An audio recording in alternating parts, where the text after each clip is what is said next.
Shalom Bapak Ibu Saudara yang terkasih dalam Tuhan Yesus Kristus. Kembali kita berjumpa dalam perjalanan 50 hari hidup dalam karya kebangkitannya. Hari ini adalah hari yang ke-48 bersama dengan saya Leoni. Saya berasal dari keluarga yang bukan Kristen. Papa mama saya pemeluk Konghucu. Kami hidup di sebuah desa kecil di Jawa Tengah. Suatu hari, Mama menyuruh saya ke Sunday School. Saya tidak tahu apa itu Sunday School, tapi saya tetap pergi. Di situ saya bertemu dengan seorang guru yang menceritakan tentang seseorang yang sakti. Orang sakti ini bisa mengubah air menjadi anggur. Orang buta bisa melihat orang timpang berjalan. Dan yang lebih hebat lagi, dia bisa berjalan di atas air. Bahkan angin ribut pun diredakan. Saya sangat ingin dan semakin ingin tahu tentang orang sakti ini. Sehingga saya rajin untuk Sunday School. Dan akhirnya saya tahu bahwa orang sakti ini bernama Yesus. Pada tahun 1964 kami sekeluarga pindah ke Jawa Timur, yaitu di Pasuruan. Di sini pun saya masuk sekolah minggu. Sampai remaja, pemuda, saya aktif melayani di GKI Pasuruan karena saya ingin lebih tahu lebih banyak lagi tentang Yesus ini. Saya menikah pada tahun 1977. Beberapa tahun kemudian pada suatu siang di dalam kamar saya berseru kepada Tuhan, "Tuhan, mengapa hidup saya selalu dalam kesulitan? Kesulitan demi kesulitan datang silih berganti. Ya Tuhan, di manakah Engkau? Jika Engkau memang ada, tunjukkan, berikanlah saya tanda." Tiba-tiba lampu di kamar saya menyala, kemudian padam, menyala, kemudian padam. Tapi saya masih terus berteriak, "Jika itu Engkau Tuhan, tunjukkan." Kembali lampu di kamar saya, nyala padam, nyala padam.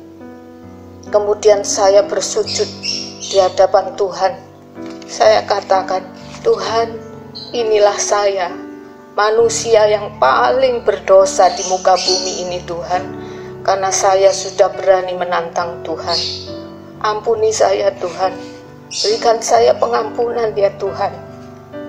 Dan pada saat itu juga, saya menyerahkan hidup saya kepada Tuhan, dan menjadikan Tuhan Raja yang mengatur hidup saya. Saya bersandar kepadanya seutuhnya. Tapi Bapak Ibu, dengan demikian bukan berarti hidup saya enak dan tidak ada persoalan.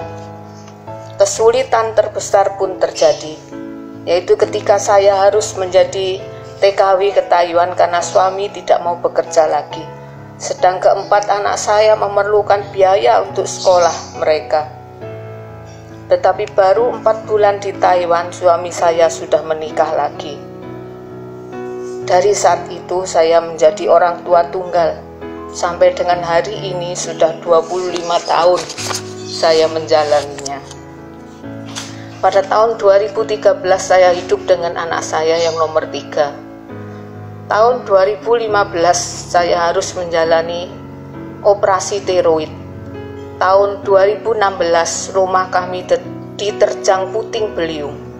Tahun 2017 cucu saya menderita sakit yang hampir merenggut nyawanya.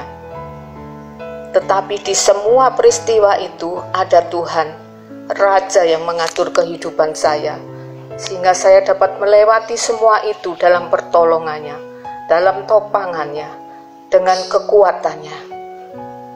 Jika saat ini ada Bapak Ibu Saudara yang belum percaya bahwa Tuhan itu ada dan hidup, percayalah dan serahkanlah hidup Bapak Ibu Saudara kepadanya, dan jadikan Dia sebagai Raja yang mengatur kehidupan Bapak Ibu Saudara sekalian. Maka ketika persoalan kesulitan datang, Dia selalu menopang dan memberikan jalan keluar yang terbaik. Ingatlah, karena begitu besar kasih Allah akan dunia ini, sehingga dikaruniakannya anaknya yang tunggal itu, supaya barang siapa yang percaya kepadanya tidak binasa, melainkan beroleh hidup yang kekal. Mari kita berdoa. Terima kasih Tuhan, karena Engkau sudah lahir, wafat dan bangkit bagi kami. Itulah bukti bahwa Engkau ada dan hidup di antara kami, bersama dengan kami saat ini. Ajar kami untuk percaya ya Tuhan, agar kami boleh hidup di dalam topangan-Mu. Terima kasih Tuhan, segala puji, syukur, hormat, kemuliaan hanya bagi Engkau Tuhan, di tempat yang maha tinggi, di dalam nama Tuhan kami Yesus Kristus. Amin. Bapak Ibu Saudara, saya juga bersyukur karena orang tua saya sudah percaya kepada Tuhan Yesus dan diselamatkan.